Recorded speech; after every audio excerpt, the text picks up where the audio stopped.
What's up? This is your boy Styles here, westcoaststyles.com. And man, I've got a special guest in the house. I've got Mr. Black C from the legendary RBL Posse. Man, that's a San Francisco group, legendary on the West Coast. And it's a real honor to have you here in our presence today, bro. Man, much love, man. Glad to be here. Yeah. All right, so we'll jump into it. I'll just go back, rewind a little bit. I remember God, I think it was like around 1999, I would say. I was on a boat with my sister, and she had a tape full of songs, and she hit the tape, and one of the songs that came on, it was like, "Don't give me no Bama weed. We don't smoke that Yeah, shit in the SFC." And I was like, "All right, what's up? right. This is dope." I was feeling that, and I remember from that day on, I was like, "Man, I got to find out who that group was." And then I found Appreciate out, of it. course, the RBL Posse. Yes, Um, sir. that man, I love that song, man. And that song is like the song that like that Put kind of us like on the broke map. you guys. Yeah, Yeah, put us on the yeah, map. Yeah, yeah. don't give me no So Bama weed. Definitely did that. so why don't you tell me about the making of that song? Because I've always been interested in that song, and I'd love to learn how you guys made it and how it came about.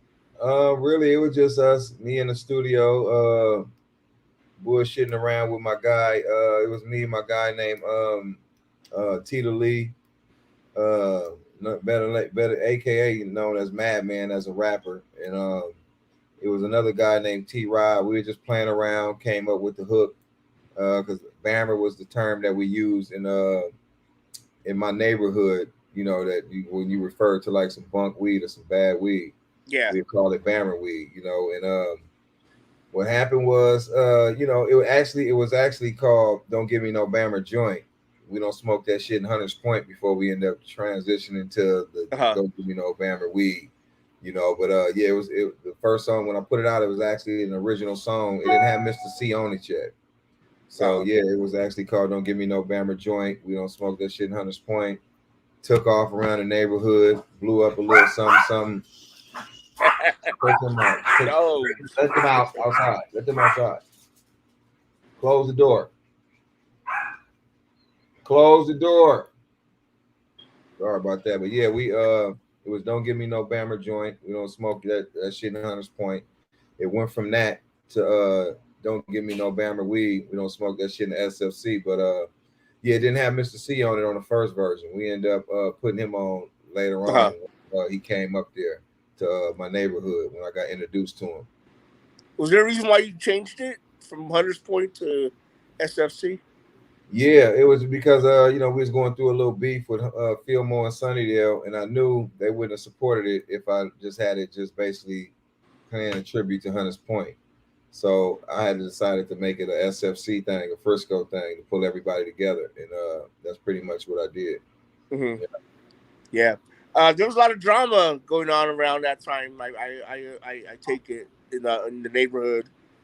yeah, it was. Like, close this door right here. Yeah, it was a bunch of drama going on at the time. So yeah, it was us funking against Sunnydale. That was a neighborhood across the way from us, and Fillmore was on the other side of town. That's where JT, the bigger figure, rapping Forte.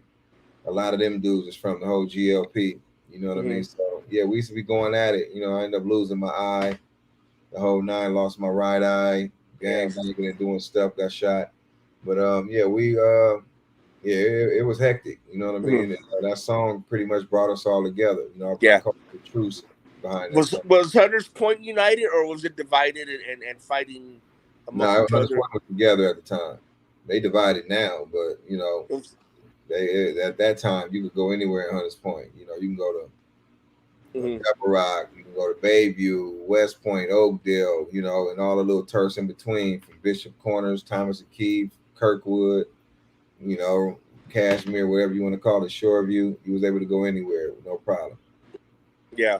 Yeah. Frisco's pretty divided though at that point.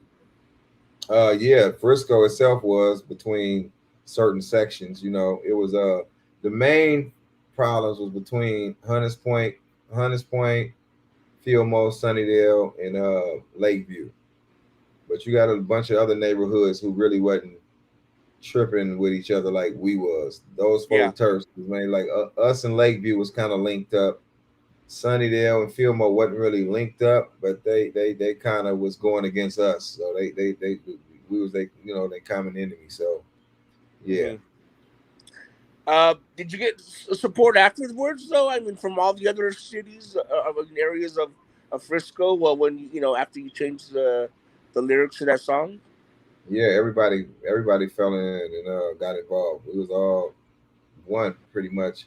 After the peace treaty, when they came up there to my neighborhood, a bunch of Fillmore guys, along with like JT, the bigger figure, and all them, they came to my neighborhood, and our cause put together a peace treaty, and they all participated, and we was cool after that. Pretty much doing shows within the next couple of weeks with Hmm. each other at the Stone. Yeah. Nice. It's always good when that can happen. I know out here in LA, I mean, we've had our problems and things like that, but it's always nice to see like Crips and Bloods, do songs together, and enemies can come together and peace Mhm. up. And it's unfortunate that that's something that we kind of learn as we get older, as opposed to when we're younger and wilding out. So Right. I can imagine, though, the Bay Area. I mean, uh, you know, um, like Quick said, but when he was talking about other cities that are just like Compton, I Yeah. mean, I mean, you guys got it going on up there as well. And Hmm. but one thing I admire about you guys up there in the Bay Area is your independent spirit. You guys never waited for a major to come along to do your thing. Whereas Right. opposed to out here in LA, I mean, guys like just jump to the majors right away. Boom. Yeah, You guys are everybody's like, looking hey, for you a know what? deal. If you guys aren't gonna mess with us, we're still gonna go and sell our CDs. We're gonna go and find a way to hustle and make money. And man, that's really commendable of the Bay Area. That's something that I've always admired. Yeah, that's true. Now we got spoiled with the independent game out here. Learning from guys like Too Short and having guys like St. Charles who was working with E40 and them, and also having like the music people slash Intermittent Records who we had end up later on signing to. They provided us with opportunity to be able to uh, distribute our stuff out the trunk. We go press up 1,000 to 5,000 CDs. I mean cassettes at the time. Hmm. And we could take them over there, leave them on consignment. A couple of days, come back and collect the check. So you got spoiled with that, especially if you got good music and it's selling like ours did. It was selling like at Yeah. a rapid rate to where we couldn't really keep up, with demand. So we signed with Intermittent Records, and Yeah. they supplied the demand for us. Yeah, and I think that another thing that was really cool is that the quality has always been great. Um, you know, Yeah, when sometimes I mean, when you go to a major label, you get a major budget, you get a big studio, and then engineers and all that. But the way you guys did that independently, it still made it sound great. The quality, wise, was pretty awesome. yeah. I always was, I'm big on the quality control. It wasn't no throwing nothing together real fast. I mean, to this day, my album that's coming out next week, Yeah. I, I'm big on quality, the mixing, how it's put together, whether it's commercials, skits, or whatever. With it from start to from track one to the last track, everything got to be on point. What I mean? Even though this is a quick era, microwave era, where everybody moving real fast, doing little subpar mixes, just throwing them together, getting them out. I'm just into looking for mixing and mastering at big studios where I can, do a little bit of analog mastering and stuff like Yeah. that. I like that warmth coming in up under that bass and all that, them drums and all that. So Hmm. a lot of people don't really care no more, because you can easily get your money without Yeah. doing all that. Fans Hmm. is not really that hard to please nowadays. You snatch a 2-track beat off of YouTube or somewhere, SoundCloud, rap on it, and they they they love it. You can go viral. So Hmm. So I'm it's just like, curious, though. Uh, being independent, like back in the day, especially. Uh, like how'd you learn all the steps of recording, mastering, and engineering and all that. I mean, you know, did someone teach you or someone show you the ropes or what? Nah, I just went to pawn shops and just slowly but surely started with a Dr. Rhythm drum machine and started with a little regular keyboard, Casio keyboard, something I probably got from the pawn shop, or yeah, I started off with one from Radio Shack, and that was just so low budget. I just the sounds just sounded amateurish, you know. So I was just like, yeah, I can't do this. So I ended up going to go getting a what was it? I think it was some type of little rolling keyboard or something, or Kawhi. Yeah, I think it was a rolling keyboard. I ended up getting this Elise's drum machine and a rolling keyboard, and yeah, I ended up getting them good quality sounds. And one thing led to another. Me just tinkering with it. You know, I didn't have no books or anything. I just was tinkering with it. Learned how to play with it a little bit. Even I got to the point where I didn't even read manuals even when I got them, because the first equipment I got, I didn't have a manual for them. I just Mhm. started pushing buttons, playing. And when I did finally get enough money to go get something out the Radio Shack, I mean not Radio Shack, but Guitar Center, I pull it out and I just start tinkering with it again. You know, just going through all that reading, it was just tedious. So I was just like, oh man, you know what? Let me just go on and just play this stuff and go inside the options and the menus and all this stuff and see what I come up with. Wow, Yeah, yeah.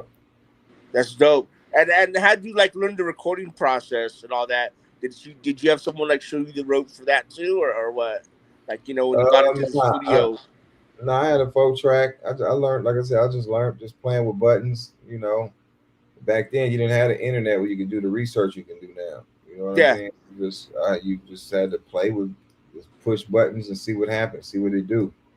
So I already knew how to record and play. So I already, okay, I can record here. But now I'm messing with the levels, messing with the pan and stuff left to right. I didn't know what pan meant at the time, so I tinker with it. Um, yeah, I messed with the EQs, and one thing led to another. I just learned how to record, and we only had a 4 tracks. So what we do is we record our vocals we record our lead vocals on one track and do a double on another track.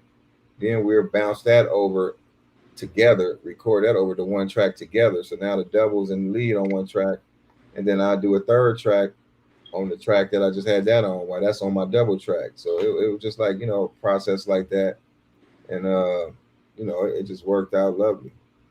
wow, that's pretty cool, man. I ask these things because, I can imagine myself trying to learn that stuff and just man, it's like Chinese to me. You know what I mean? Even though I cover music, but I can imagine just trying to learn on my own.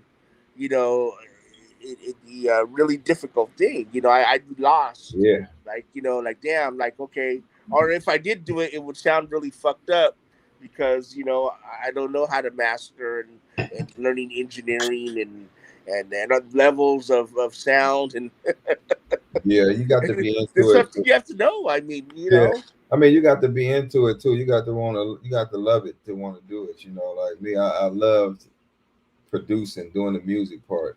I didn't Mhm. care at first. I didn't really care too much about the rapping. It started off with just making beats and just knowing about the music part, the little, as far as the quality of the beat, EQing the pianos to make them sound different. Mhm. Playing around with the samples, speed and learning how to, like, I only had 2.4 seconds on my I believe it was the SB12. I can't remember which one came first, the SB12. I think it was the 12 before the 1200, but I had the SB12.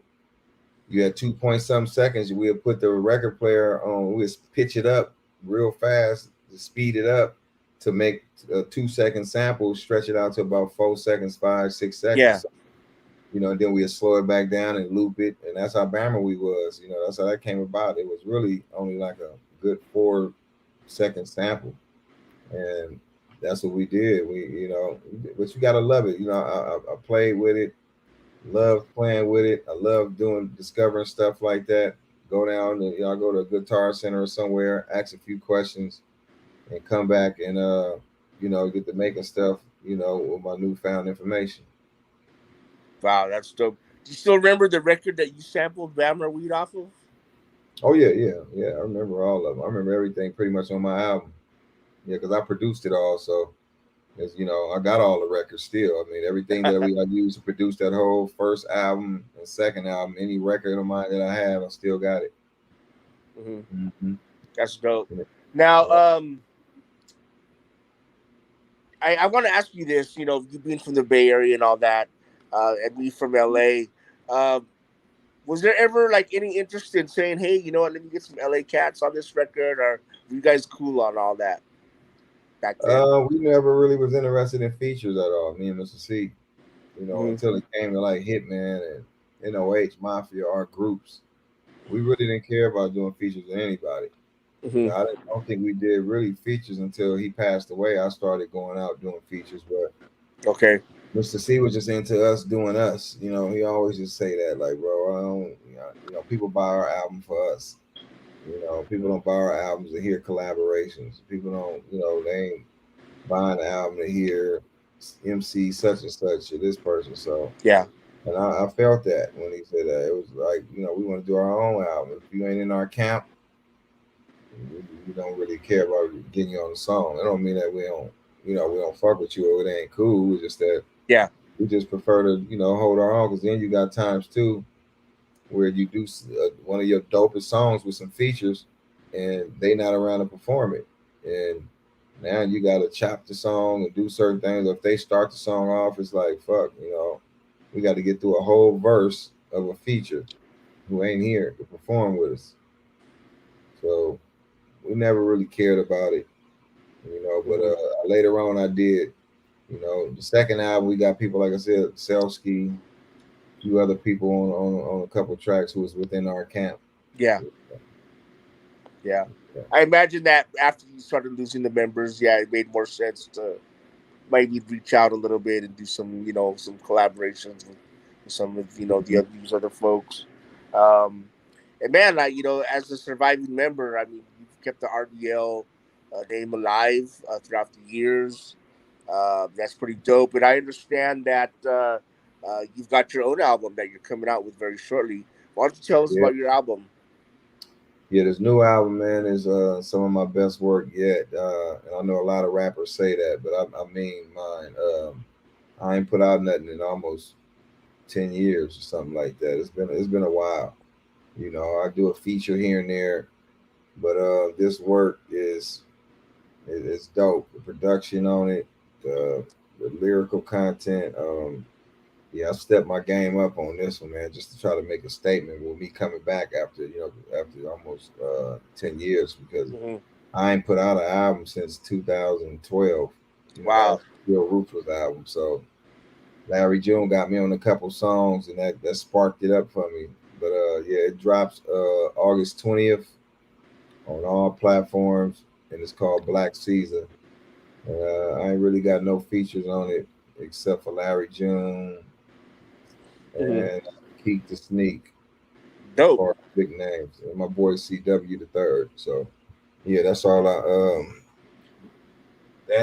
I got on there, man. I'm back to like Mr. C was saying, going back to the basics where people can just you buy the album, you buying it for me. You ain't buying it to hear me with 20 other, you know, Hmm. artists on there. But that don't mean That's I ain't gonna do nothing in the future. I yeah, would definitely collab on a couple songs, but I'm just trying to get my music out with me, and fans want to hear me with somebody. Maybe later on I'll take it into consideration. for sure. Now I saw that video you and Larry June. Man, why don't you tell me about how you working with him and how that's been? Yeah, I've been working with him since he was a youngster. His dad is like one of my childhood best friends. We've been around each other since we was about 2 years old. So, that's really like my nephew. Me and his daddy have been around forever. He was one of the ones that missed out on the opportunity of being on that first cover of ours. Um, he was just out doing something and never showed up for the cover. But yeah, June, he been trying since like '06, '07, trying to just do music songs with me. I got him on a couple songs, and it just he wanted it bad. And yeah, it's crazy how I was trying to help him out and got him on the song with E40 and the whole nine, doing the hook, my money straight, and he spent off, kind of went off to Miami, Atlanta, came back with a whole new style that people say is similar to RBL, her first album, and he came and got me on a song called "Meet Me in Frisco," and it took off. Fans were saying it was one of his best songs on that album, and yeah, we came back again, and we ended up doing organic work, and everything just happened organically. You know what I mean? So it was just one of them things where he just came back, reached back like, "Unc, I need you on some stuff. I know you semi-retired, but come give me something. Just for the fans, so they can see us collab." And that one song led to song two, from song two to song three with me and him, called "What's Happening," and from there to me doing a feature. I mean, the album. A whole album. That one song led to me Mm-hmm. just getting back in the studio and just like, Yeah. what, let me It build seems something. like you could. It seems like he sparked you. Did you kind of like just lose your love for everything and just like for a while Yeah, there, or what? well, that's exactly what it was. I was just like, man, I'm retired now. Only thing I'm be doing is pretty much verses for people if they want it. But I was just over it, because it was a lot of this trap melodic stuff, and it was like, man, I'm just not on that page. And Mm-hmm. yeah, I just was just like, man, I'm eating right now off the other things, doing these joint ventures, licensing deals, all that stuff is real lucrative. Why even worry about spending some money on an album that nobody probably gonna pick up, So I didn't want to waste no more music. So Mm-hmm. I was calling it quits pretty much, but back motivated. That's dope, man. Well, I look forward to the album, and man, I can't wait to hear it. And we'll be putting up the Mm-hmm. video with you and Larry June that was sent to us. Man, so we'll just be supporting you, bro. Man, Um, appreciate it.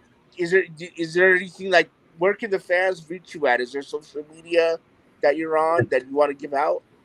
Yeah, yeah, they could follow me on all the platforms, all the DSPs, or social media spots at RBL Posse, Facebook/RBL Posse, YouTube/RBL Posse. And yeah, just keep supporting us. And also, they can check the website out to get some Mm, RBL gear. Go to rblposse.com and click on the store link, and it'll take you to our Big Cartel page. So, yeah. got all the No Bammer shirts, Bluebird hats, No Bammer hats. Trying to get it ready, I man. gotta get me one of those. Yeah, yeah, it's dope. They dope. They dope. They sell out all the time. So I'm in the middle of pressing some more up. That's nice. Have you ever considered a film or a movie about the RBL Posse? Because you guys have a real interesting story. I mean, all the ups and downs and the losses and the surviving. The Uh huh. surviving is really something that I really noticed just about you being your spider, you know, Yeah. and then what you had to go through with your eye. It's I don't Losing know. the To me, it'd be an members. interesting story. Yeah, losing the members. Losing two members, man, was hard. Losing the eye was hard. But I'm here. I'm blessed, man. To be here in this house, man. Out the projects. Doing my thing. So Yeah, I mean, it's just something to consider. I think that a film about you guys or a life story or something would be dope. So in my opinion. So yeah, yeah, we're gonna definitely do it. The book too also coming. So we're gonna okay, get the book out first. The book is called Part of Survival: From the Block to the Booth. wow. Yeah, All right. Well, I look forward to it all. Again, thank you for being our guest. It's an honor. Man, we appreciate you having us on WestCoastStyles.com. man. Much love, man. All right, brother. You have yourself a good evening. All right, you too. All Peace. right. Yeah. Peace.